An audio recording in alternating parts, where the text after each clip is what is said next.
So understanding the difference between skills and standards is a key piece of that understanding a balanced assessment system that sometimes is lacking in schools. So let's start with standards. Standards are the big pieces of learning that we want students to achieve before they reach the end of a grade level or end of a semester or end of a course.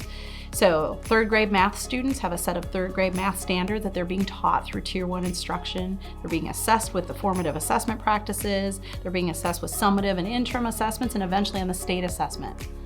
And then we're using that data hopefully to help differentiate instruction, help identify student needs in the classroom. Sometimes though, no matter how great our instructional practices are, no matter how great our differentiation is in a classroom, students are still struggling. The key to finding out why they're still struggling comes in by screening all of your students for skill gaps. So it isn't always a standards gap, it's about they're missing some skills, maybe from years ago, that underpin that surface of that standards road and create potholes for the student. So once you universally screen, the whole purpose is to identify where are those gaps, where are the skill gaps. Sometimes they're behavioral, sometimes they're academic.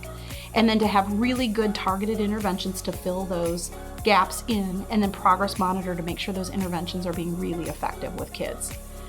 And the great side benefit of that is kids are no longer in interventions for the rest of their lives. We're not labeling them with the label of the intervention. It's meant to be a temporary gap fill so that they can keep driving down the surface of the road with standards proficiency.